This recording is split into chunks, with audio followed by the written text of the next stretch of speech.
আসসালামু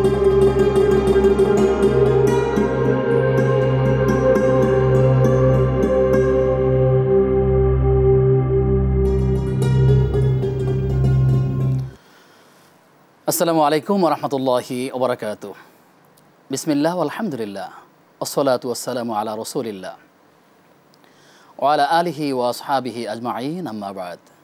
প্রিয় দর্শক শ্রোতা, আপনাদের প্রত্যেককে স্বাগত জানাচ্ছি দেশ টিভির নিয়মিত আয়োজন ইসলামী জীবন ও জিজ্ঞাসার আজকের পর্বে। অনুষ্ঠানের সাথে আমি আব্দুল কাহার আছি ইনশাআল্লাহ তাআলা। প্রিয় দর্শক, আপনারা জানেন অনুষ্ঠানের মাধ্যমে আমরা সরাসরি সমাধান জানবার চেষ্টা করি, বিশেষ করে আপনাদের করা টেলিফোনের প্রশ্নের উত্তর জানবার চেষ্টা করি।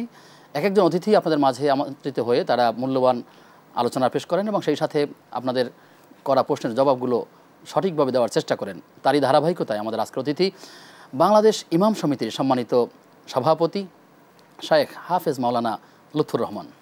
আসসালামু আলাইকুম রহমতুল্লাহি ওয়া বারাকাতুহু। ওয়ালাইকুম আসসালাম রহমতুল্লাহি ওয়া বারাকাতুহু। শায়েখ, কেমন আছেন আপনি? আলহামদুলিল্লাহ রাব্বিল আলামিন, ভালো আছি। আপনি কেমন আছেন? আলহামদুলিল্লাহ, আল্লাহ রাব্বুল আলামিন ভালো রেখেছেন। আপনাকে পেয়ে আরও বেশি ভালো লাগছে। কোরবানির নানা বিষয়গুলো ত্রুটিগুলো আমরা জানবার চেষ্টা করবো ইনশাআল্লাহ তাআলা। দর্শকরা অপেক্ষায় আছেন, আপনি মূল্যবান আলোচনা রাখবেন সেজন্য। প্রিয় দর্শক, আপনিও চাইলে আমাদের সাথে যুক্ত হতে পারেন নিশ্চয়ই টেলিভিশনের স্ক্রিনে দেখার নম্বরে ফোন কলের মাধ্যমে। এছাড়াও আপনি দেশ টিভি ইসলামিক শো ফেসবুক পেজের কমেন্ট বক্সে গিয়ে আপনার মূল্যবান প্রশ্ন রাখতে পারবেন ইনশাআল্লাহ তাআলা। আজ আমরা আলোচনা করতে চাই কোরবানির নানা ভুল, নানা ত্রুটি। কুরআনুল কারীমে আল্লাহ রাব্বুল আলামিন বলেছেন, কুল ইন্না সলাতি ওয়া নুসুকি ওয়া মাহইয়ায়া ওয়া মামাতি লিল্লাহি রাব্বিল আলামিন। হে নবী, আপনি বলুন যে আপনার সালাত, কোরবানি, জীবন, মরণ সব কিছু একমাত্র উদ্দেশ্য যেন আল্লাহ সন্তুষ্টির জন্য হয়ে থাকে।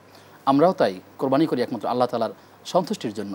কিন্তু এরপরেও কখনো জানার ভুল, কখনো অজানার ভুল, এমন কিছু ভুল থেকেই যায় যার কারণে অনেক সময় গুনাহ হয়ে থাকে, অনেক সময় নিয়তের মধ্যে গলদ হয়ে থাকে। সো কোরবানি সংক্রান্ত সে সকল ভুলগুলো কী কী আমরা জানবার চেষ্টা করবো ইনশাআল্লাহ তাআলা। যাচ্ছি মোহতারামের কাছে। মোহতারাম, আপনি বিষয়টি যেমনটি শুনলেন যে আসলে কোরবানি করার ক্ষেত্রে যেগুলো ভুলগুলো আমরা করি, বড় একটা ভুল যদি আমি আপনাকে মোটা দাগিয়ে শুরুতেই বলি যে নিয়তের একটা বিশুদ্ধতা এখানে কম থাকে অনেকের ক্ষেত্রে, যদি আপনি সেই বিষয় নিয়ে একটু কথা বলেন। বিসমিল্লাহি ওয়াসসালাতু ওয়াসসালামু আলা রাসূলিল্লাহ, আম্মা বাদ। প্রথমত হচ্ছে কোরবানিটা কি? একটা পশু জবাইয়ের মাধ্যমে আল্লাহর সন্তুষ্টি অর্জন, এটি বড় ধরনের একটি পাওয়া, এটি চারটিখানি কথা নয়। মুসলমানদের জন্য আল্লাহ পাক একটি বড় সুযোগ করে দিয়েছেন। ইসলাম একটি বড় আমাদের জন্য নেয়ামত দান করেছেন যে আমরা একটা পশু জবাইয়ের মাধ্যমে অসংখ্য সওয়াব, আল্লাহর সন্তুষ্টি অর্জন করতে পারি। যদি প্রথমত হচ্ছে আপনি যে কথাটি বলছেন সেটি হচ্ছে এই যে নিয়তের পরিশুদ্ধতা, স্বচ্ছ এবং নির্ভেজাল একটা নিয়ত, যেটাকে আমরা তাকওয়া বলে থাকি। তাকওয়ার ভিত্তিতে কোরবানিটা হবে। কোরবানিটা শুরুই হয়েছে তাকওয়ার ভিত্তিতে। এই কোরবানি আমাদের উপরে যেমন ওয়াজিব, এটা শুরু হয়েছে হযরত আদম আলাইহিস সালাতু ওয়াস সালামের একেবারে তার সময় তার নিজ পুত্রদ্বয়ের মাধ্যমে। সেটা হচ্ছে এই যে পুত্রদ্বয়ের দুজনই দুটি কোরবানি দিয়েছিল, হাবিল এবং কাবিল। হাবিলের কোরবানিটা কীভাবে? ফাতাকাব্বালাল্লাহু মিনাল মুত্তাকিন, আল্লাহ রাব্বুল আলামিন যে মুত্তাকিনদেরটা কবুল করে নেন। এই কবুল করে কেন নিয়েছিলেন তার চিন্তা, চেতনা, নিয়ত সব মিলিয়ে একটা বিশুদ্ধ ছিল এবং নির্ভেজাল ছিল, সলিড একটা আল্লাহর সন্তুষ্টি অর্জনের জন্য তিনি এটা দিয়েছিলেন। তো সেখান থেকে মূলত তাকওয়ার ভিত্তিতেই কোরবানি হওয়া উচিত। আমরা কোরবানিটা দিই মানুষকে দেখানোর উদ্দেশ্যে, সবাই না, কেউ না। আমরা আমাদের বক্তব্য একেবারে সবার জন্যই যে এই ত্রুটি তা না, যারা করে তাদের জন্য।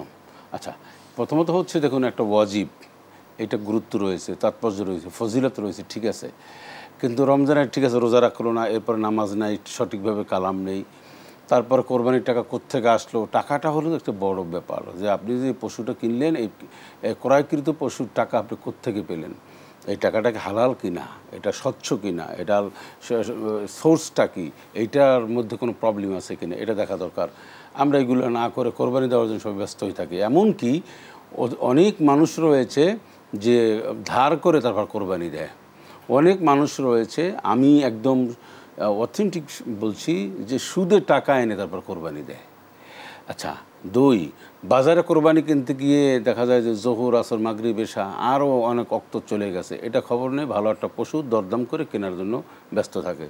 সেকেন্ড হচ্ছে, আমরা বিগত এক বছর শুক্রবারের দিন কোরবানি হয়েছিল। সেই শুক্রবার জুমার সালাত বাদ দিয়ে মানুষ কোরবানির কাজটি করেছে। কোরবানির পশু ক্রয় করতে গিয়ে বাজারেও অনেক মানুষ ঘুরে বেড়ায় সালাত আদায় করেন না। হ্যাঁ, সেটাই তো।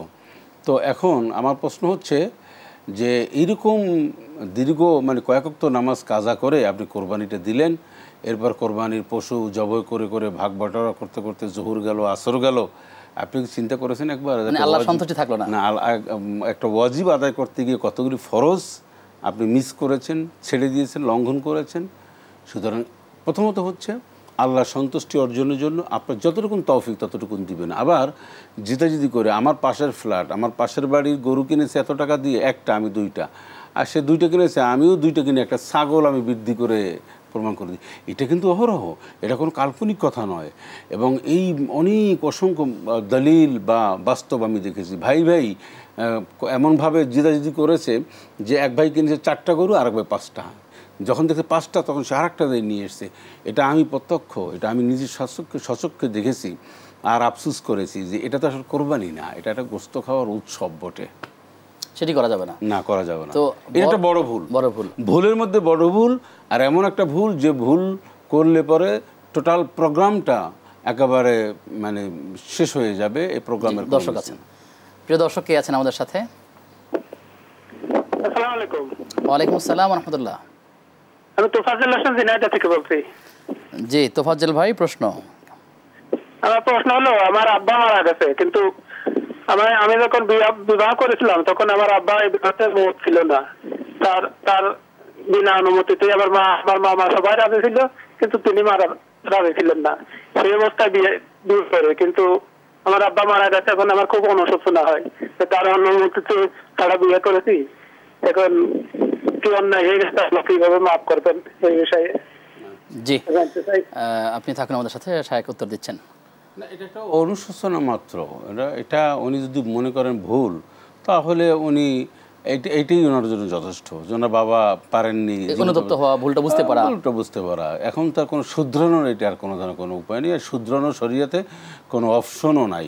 এবং শরীয়ত বলে নাই যে তোমার বাবার অনুপস্থিতিতে সে যখন চাইছিল বিবাহ করতে দিতে তখন করো নাই, এখন আর সেটার কিছু করো নাই। এই সমস্ত বিষয়টা আসলে কোনো ধরনের কোনো সমস্যা নেই। তবে ওনার আগে বোঝা উচিত ছিল যে বাবা যখন বলেছে বাবার কথা মান্য করা, বাবার কথা শোনা, সেই সময় কাজটা করা উচিত ছিল। ওনার এই ভুলটা সমাজের আরও 10 জন মানুষ দেখে শিখবে, আশা করি 10টা যুবক শিখবে। বাবা মা যখন তাকে বিবাহ করার ব্যবস্থা করিয়ে দেবেন তখন বিবাহ করবেন, কারণ বাবা মা বুঝেন কখন উপযুক্ত সন্তান, কখন অনুপযুক্ত বা কখন প্রয়োজন, এটা সবচেয়ে বাবা মাই উপলব্ধি করেন। অতএব বাবা মার কথাটা অ্যাভয়েড করাটা ঠিক না, উপেক্ষা করা ঠিক না। উনি যেটা করেছেন ইস্তেগফার পাঠ করুন, বাবার জন্য দোয়া করুন, আর নিজে যে ভুল বুঝতে পেরেছেন এটাই যথেষ্ট। আর পৃথিবীতে আপনজন থাকলে বাবা মা, সন্তান, স্ত্রী, এরাই তো খুব কাছের, এরাই কাছের। মানে বাবা মায়ের চেয়ে, বাবার চেয়ে আপন আর পৃথিবীতে কেউ নাই। এখন সন্তানরা এতটাই মডার্ন হয়েছে যে এই টেকনোলজির যুগে সন্তানরা মনে করেন বন্ধুবান্ধব আরও কেউ তাদের ভালো ভালো উইশার রয়েছে, না, আসলে না। বাবা মার চেয়ে ভালো গুড উইশার, ভালো সবচেয়ে উত্তম কল্যাণকামী এবং আপন আর কেউ হতে পারে না। এটাই, বাবা মা হচ্ছে তার সন্তানের সবচেয়ে বেশি কাছের একজন মানুষ। এখন তার মা আছে কিনা জানি না, যদি তার মা থাকেন অবশ্যই মায়ের খেদমত করবেন। এরকম আমাদেরও যারা আছে বাবা মা যারা বেঁচে আছে তাদের জন্য দোয়া করি, আল্লাহ তাআলা নেক হায়াত দারাজ করুন, এবং যারা দুনিয়া থেকে বিদায় হয়ে গেছে আল্লাহ তাআলা তাদের মাফ করে দেন। শাইখ, আপনি আলোচনা করছিলেন যে নিয়তের বিশুদ্ধতার কথা বলছেন, যেটা লাগবে অবশ্যই। আরেকটা ভুলের কথা আমরা দেখি যে যখন জবাই করা হয়, জবাই করার আগে দেখা যায় একটা ভাগে বা অংশীদারিত্ব হয়ে একটা কোরবানি করে, তখন যিনি কোরবান করবেন বা যিনি জবাই করবেন এমন একজনকে নিয়ে আসা হয়। তখন তার হাতে একটা কাগজ দেওয়া হয়, কাগজে নাম লেখা থাকে, বলা হয় যে আমার বাবার নামে হবে, আমার নিজের নামে হবে, বা আমার অমুকের নামে হবে। এই যে নামে হবে, তো মানুষ তো কোরবানি করে আল্লাহর নামের সন্তুষ্টির জন্যই, এখানে নামে না হয়ে কোন শব্দ হওয়া উচিত, কি করা উচিত? আচ্ছা, ধন্যবাদ আপনাকে। এইটি একটি পুরাতন এবং একদম প্রসিদ্ধ বলা যেতে পারে, মানে সচরাচর ভুলটা হয়ে থাকে। বড় একটা ফর্দ ধরিয়ে দেয় এবং বাবার নাম, নিজে যে কোরবানি দেয় তার নাম, তার বাবার নামও লেখা থাকে, এরকম একটা ফরম্যাট থাকে। এখন ওই গরু শোয় টয়ে তারপর শরীরের তাক করে তোমার নামগুলি পড়ে। আসলে না, ওইটা হবে অমুকের পক্ষ থেকে, আল্লাহর নামে কোরবানি। আর এরকম স্লিপ বা নাম এরকম তালিকা দরকার আছে না। আপনি যখনই নিয়ত করেছেন মনে মনে যে কোরবানিটা আমি, আমার বাবা আমার সাথে থাকবেন, আমার অমুক অমুক থাকবেন, বা আরও 7 জন অংশীদার রয়েছেন, কারা কারা মিলে, আল্লাহ কি সব পর্যবেক্ষণ করছেন না যে কারা টাকা দিয়েছেন, কারা কথা বলেছেন, কারা এটার সাথে শরীক? আল্লাহ আলিম। এই ফর্মালিটি আসলে দরকার না, এটা দরকার নেই, এটা কোনো ভাবে। আমরা আরও কিছু কথা শুনবো বিরতির পর ইনশাআল্লাহ। বিরতির পরে সবাইকে আবারও আমন্ত্রণ জানাচ্ছি দেশ টিভির নিয়মিত আয়োজন ইসলামী জীবন ও জিজ্ঞাসার আজকের পর্বে আমাদের আজকের অতিথি শেখ হাফেজ মাওলানা লুৎফর রহমান। মোহতারাম, আমরা আলোচনা করছিলাম কোরবানি করার ক্ষেত্রে যে সকল ভুল ত্রুটি সাধারণত হয়ে থাকে, কখনো ভুলগুলো ছোট কখনো বড়। তো সেক্ষেত্রে একটি বিষয় এমন আছে যে বাজারের থেকে যখন গরু বা কোনো পশু ক্রয় করে তখন হাসিল ফাঁকি দেওয়ার চেষ্টা করা হয়ে থাকে। অনেক এমন দেখা যায় যে বাজারে যে কিনে আনলো পশুটাকে বাজার কমিটির একটা নির্দিষ্ট টাকা দিতে হয়, এটা অনেক সময় হাসিল দেওয়া হয় না, লুকোচুরি করা হয়। এক্ষেত্রে তার এটা বৈধতা আছে কিনা বা এটা কী ধরনের অপরাধ যদি বলেন। দেখুন, এত বড় একটি স্বচ্ছ সুন্দর স্পর্শকতর একটি বিষয় হচ্ছে কোরবানি। এটা আদম আলাইহিসসালাম থেকে শুরু করে ইব্রাহিম আলাইহিসসালাম এবং রসুল মাকবুল সাল্লাল্লাহু আলাইহি ওয়াসাল্লাম নিজে করেছেন নিজ হাতে, এবং নিজে করার জন্য তিনি নির্দেশনা দিয়ে গিয়েছেন। এই কাজটি টোটালটি হতে হবে স্বচ্ছ, নির্ভেজাল হতে হবে, কোনোভাবে কোনো ধরনের ভুল ত্রুটি যাতে করে আমার তরফ থেকে আমার জ্ঞাতার্থে না হয়। বাজারে হাসিল যেটা, সেটা সরকারি একটি নিয়ম। নিঃসন্দেহে সেখানে আপনি গরু কিনবেন, অসংখ্য মানুষ আসবে, এখানে সেবা দিচ্ছে পলিসি, সরকার একটা পলিসি, উন্নয়নমূলক একটি পলিসি এবং সিটি কর্পোরেশন সব মিলিয়ে এখানে আপনি এই পলিসির সাথে আপনার একমত হতে হবে। এই প্রতারণা করা ঠিক হবে না। প্রতারণা করা ঠিক হবে না। দর্শক আছেন, দর্শক কে আছেন আমাদের সাথে? আসসালামু আলাইকুম, আমি ফেরদৌসি দক্ষিণখান থেকে। জি বোন ফেরদৌসি, প্রশ্ন। আমার প্রথম প্রশ্ন হলো, আমি 2000 সনে হজ করেছি। জি, 2000 সনে হজ করেছি। তো তখন এই যে মুজদালিফায় যে আমাদেরকে নিল যে গাড়িটা, আমাদের যে ট্রাভেলের, ওই গাড়িটা কাছেই ছিল, বাস, একটা বড় বাস। এখন ওইখানে তো জানি যে নিচে মাটিতে শুতে হবে, কিন্তু আমি বেশ কিছুক্ষণ মাটিতে থাকার পরে আমি গাড়িতে যে ঘুমাইছিলাম। এখন এটা কি আমার গুনাহ হবে? এই আমার 1 নম্বর প্রশ্ন। আর 2 নম্বর প্রশ্ন, দাঁত উঠাইছিলাম, ওই জন্য আমি এই ভালো করে অজুর সময় কুলি করতে পারিনি। আর সেটাও তো জানি যে প্রতিটা দাঁতের গোড়ায় পানি যেতে হবে। আমার মনে হচ্ছিল যে যায় নাই, কিন্তু আমি কিছু করার নাই, আমার কষ্ট হচ্ছিল, এই জন্য আমি ভালো করে কুলি করিনি। এটাতেও কি আমার গুনাহ হবে কিনা, এই 2টা প্রশ্নের জবাব দিবেন। জি বোন, আপনি থাকুন আমাদের সাথে, আমরা মোহতারামের কাছ থেকে জানবার চেষ্টা করব। মুজদালিফায় অবস্থান করা, মুজদালিফায় অবস্থান করা হচ্ছে ওয়াজিব। জি, ওয়াজিবটা হচ্ছে ফজর ওয়াক্ত থেকে শুরু করে এবং সূর্য উদয় হওয়ার পূর্ব মুহূর্ত পর্যন্ত যে কোনো রাত্রি যাপন করা কোনো একটি অংশ, এটা ওয়াজিব।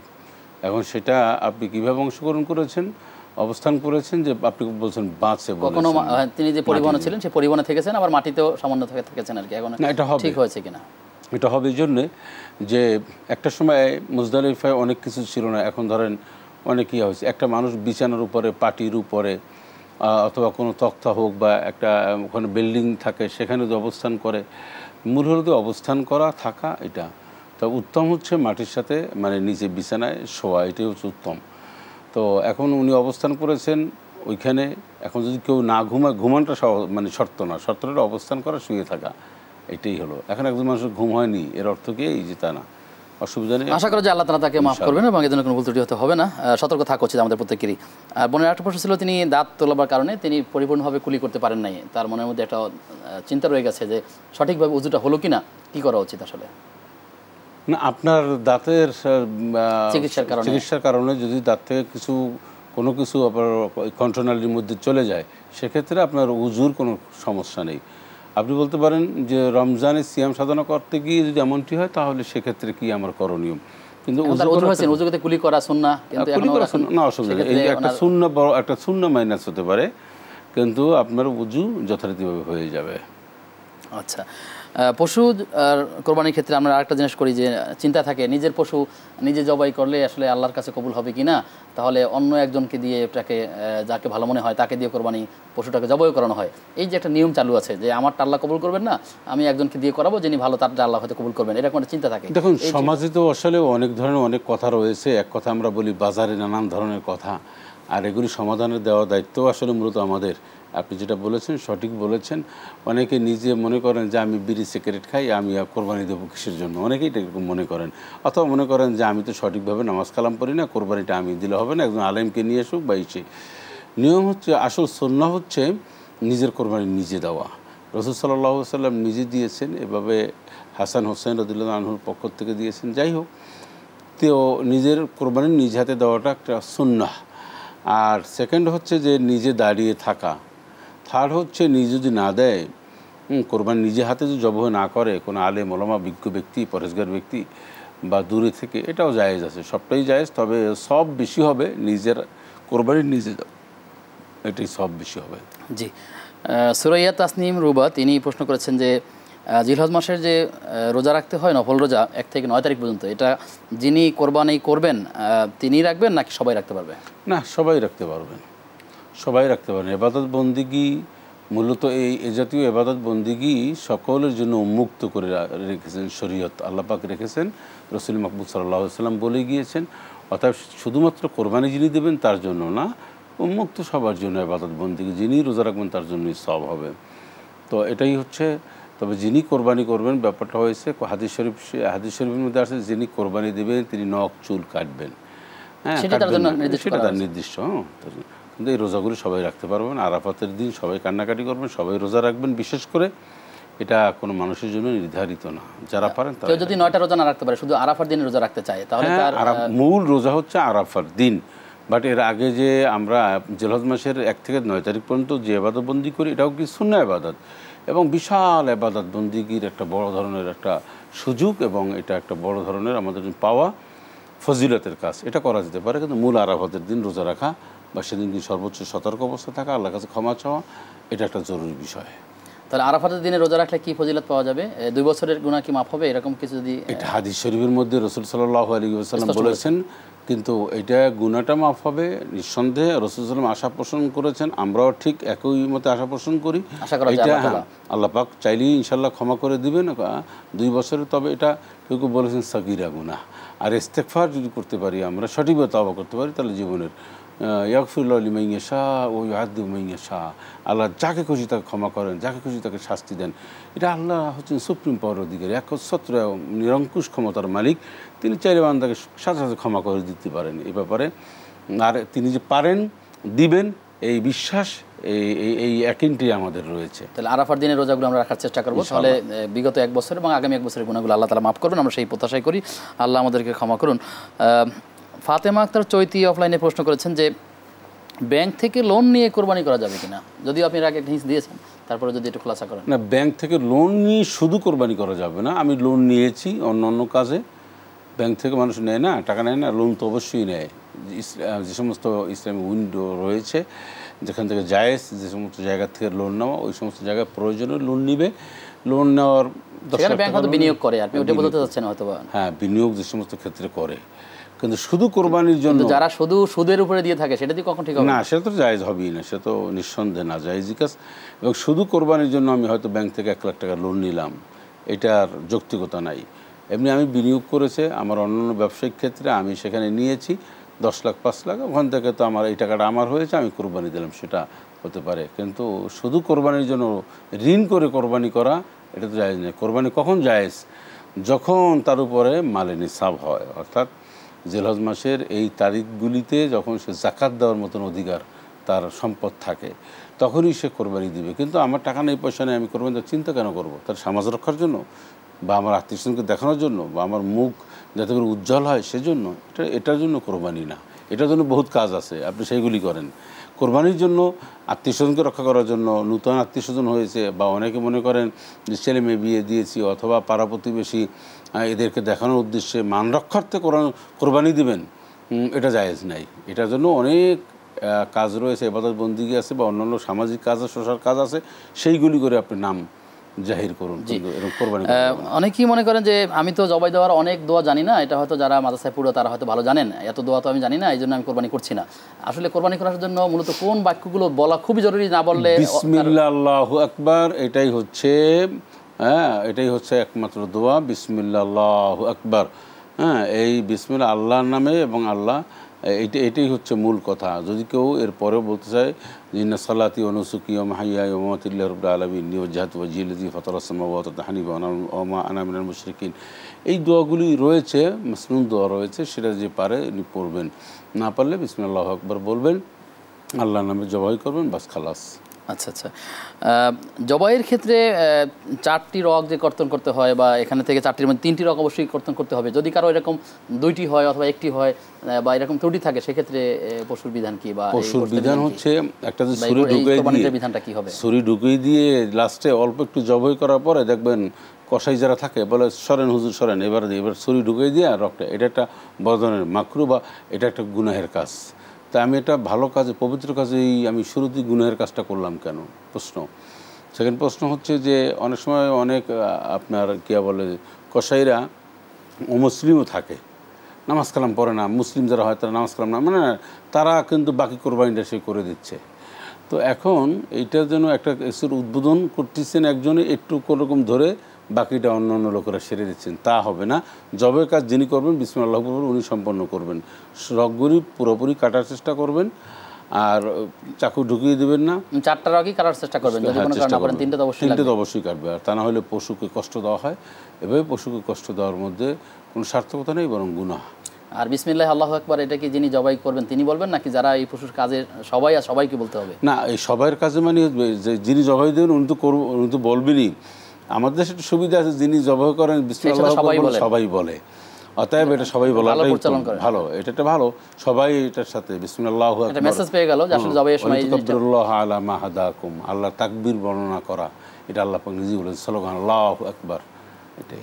আচ্ছা আচ্ছা, করা যেতে পারে। আমাদের হাতে আরও কিছু বিষয় আছে, যেমন যারা জবাই করেন বিশেষ করে কষাই কিংবা বাইরে থেকে থাকে, এই জবাই করবার কারণে তাকে গরুর কোনো একটি অংশ তাকে দিয়ে দেওয়া হয় গোশত, এটি কি বৈধতা আছে? না, এটার বৈধতা নেই। আর এটার যেমন বৈধতা নেই, আবার কোরবানির টাকা বাকি রাখে 1 বছরের আর 1 বছর, এটা দুইটা কোনোটা বৈধতা নেই।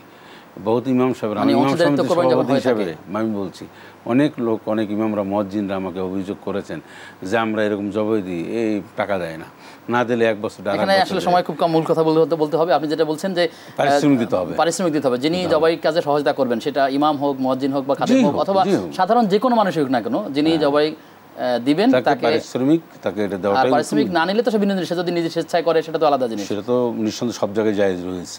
কিন্তু মসজিদে চাকরি করে বলেই তাকে বাধ্য করা মহল্লার সকল গরু তাকে জবাই করে দিতে হবে, বিষয়টি আসলে না, এমনটা না, এমনটা জায়েজ নেই, এমনটা ফোর্স করা ইমাম বা মসজিদের স্টাফ থেকে এটা জায়েজ। আমার শেষ করতে হচ্ছে, আপনার মধ্যে আমরা অনেক বিষয়গুলো জানার চেষ্টা করছি, আশা করছি আমরাও উপকৃত হতে পারবো, দর্শকরাও উপকৃত হতে পারবে। আপনাকে ধন্যবাদ জানিয়ে আপনার থেকে বিদায় নিচ্ছি।